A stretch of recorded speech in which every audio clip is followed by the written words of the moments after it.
semua ada. Itu laporan ketua audit tentang 6 perkara atau 5 perkara berkaitan dengan PDC State Urus. Dan pengurusi PDC State Urus itu, okay. Dato' Rosli adalah pengurusi PDC State Urus yang menguruskan Komtak.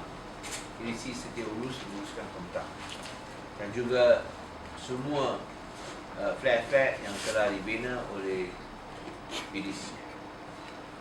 Nah, ada 5 perkara yang dibangkitkan dan saya pergi ke muka surat 41. Ini laporan ketua audit negara 2013. Dan itulah jawapan yang kita nak berikan untuk 5 perkara ini. Ini adalah laporan yang diberikan oleh Dato' Rosli dan Doris. Doris Tan. Doris Tan. Ialah accountant untuk PDC State Urus. Accountant untuk PDC State Urus. Yang pertama, daripada 31 projek yang diuruskan oleh PDC SU, 8 perjanjian tidak disediakan, 2 perjanjian lewat ditandatangani, dan 1 perjanjian telah tamat tempoh selama setahun. Ini diakui oleh PDC State Urus. Tetapi semua pun ini diakui oleh PDC State Urus. Perjanjian yang terbabit adalah berkaitan dengan PDC. That means yang patut ditandatangani adalah PDC State Urus dengan PDC. Nah, kita kena ingat bahawa PDC State Urus dimiliki 100% oleh PDC. So semua pun betul, ia tidak ditandatangani, tapi tadi Dato' Rosli dah jelaskan kepada saya, ini adalah internal. So di antara syarikat induk dengan anak syarikat. It's between the holding company and the subsidiary, the fully owned subsidiary company. You turn to page 41. Opening 41. So yes, it is true, but I think there are reasons why they are trying to finalize the terms, but they did not sign it because actually it was an internal arrangement between the holding company and the fully owned subsidiary company. Is never with third party. So ini bukanlah dengan pihak ketiga. Ini hanyalah secara dalaman dengan PDC. So kalau bukan dengan PDC, kalau dengan pihak ketiga, tentu kita tak boleh terima lah. Tapi kalau dengan PDC, saya rasa kita semua pun ini tidak seharusnya berlaku, tapi kita boleh menerima penjelasan yang dibuat oleh PDC State Urus dengan harapan kita cuba pastikan ia tidak berulang lagi supaya tak keluar dalam teguran audit. Okey, tapi tak ada apa-apa kerugian atau kehilangan kerana ia adalah di antara syarikat induk dengan anak syarikat. So like between mother and child. So ini secara dalam internal arrangement. Yang kedua, akaun penyelenggaraan bangunan tidak dibuka mengikut kawasan pemajuan seperti yang ditetapkan dalam Akta 663, dan akaun bank berasingan bagi Badan Pengurusan Komtak Fasa 1 tidak dibuka. Telah dibuka. Telah dibuka. So okay, this one ya, mereka setuju tapi telah dibuka. That means daripada satu master account, you kena buka ikut kawasan. So you bukan dari satu account mungkin nak jadi 5 account. So yang wang ini bukan di satu account tapi dibahagikan kepada 5 account. Tapi dan ini pun dah dibuka. Ada apa soalan tak? Apa yang saya sebut semua jelaskan. Okay. Ada apa soalan?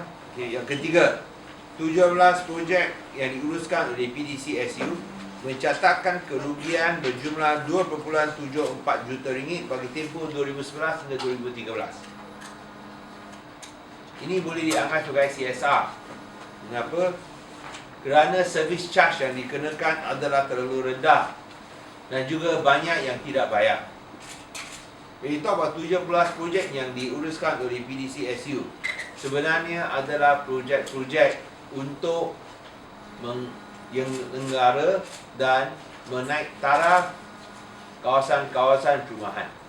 Ini berkaitan dengan projek-projek rumah pangsa yang dibina oleh PDC, diserahkan kepada PDCSU untuk buat maintenance, lampu lah, tiling lah, bumbung lah. So masalahnya mereka kena buat perbelanjaan sedemikian. Tapi apabila penghuni tak mau bayar atau kerana servis charge terlalu rendah sampai RM12 pun ada, so tak cukup untuk kos. So itu sebab saya sebut sini mungkin sikit CSR lah. Because itu tunggakan tak dapat dikutip. So, memang akui ini kerugian. Tapi walau macam mana pun semua pun ada kerugian. Tapi untuk PDC still urus, secara keseluruhan masih untung lagi. Tolong pergi ke muka surat 42.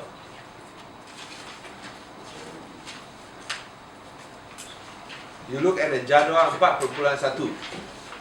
Tiap-tiap tahun untung, tak ada rugi. Tapi untuk projek ini, projek 17 projek ini rugi. Rugi kerana ia melibatkan penyelenggaraan untuk rumah-rumah pangsa yang dibina oleh PDC. Dan untuk 17 projek rumah pangsa, mereka tak dapat kutip itu bayaran pengurusan, tunggakan, dan masalah ia terlalu rendah. Masalah ia terlalu rendah pun tak dapat kutip lagi. Jangan fikir untuk naik harga lah. So even yang bayaran pengurusan begitu rendah pun tak dapat kutip.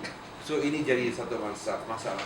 Dan kita boleh lihat akhirnya sehingga bulan 2013 tunggakan ialah 25.37 juta. The last one, the last one.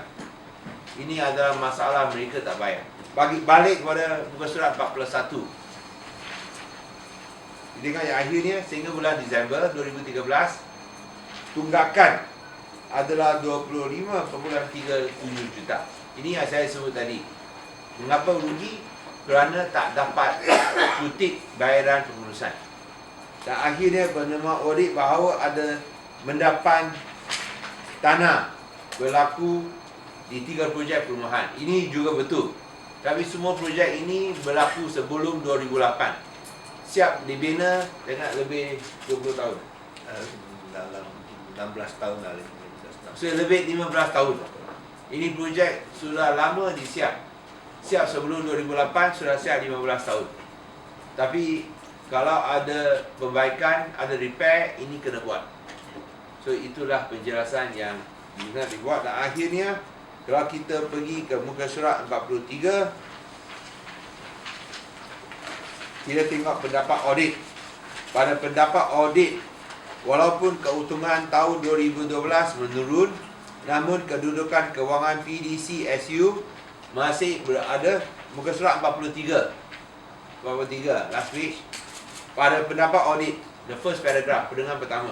Walaupun keuntungan tahun 2012 menurun, namun kedudukan kewangan PDCSU adalah masih berada di tahap memuaskan kerana keuntungan terkumpul menunjukkan peningkatan pada setiap tahun. So saya rasa itu penuan audit untuk keseluruhan. Kalau kita lihat sebahagian, tentu itu ada rugi kerana mereka tak bayar itu bayaran pengurusan. Tapi kalau kita lihat secara keseluruhannya, memang betul. Okey, ada apa soalan? I think that's also in reference to the article in the Star today. It's all the Star, the Metro today. So these are the answers and explanations. So it's quite, in that sense, it's quite straightforward. Alright, any questions?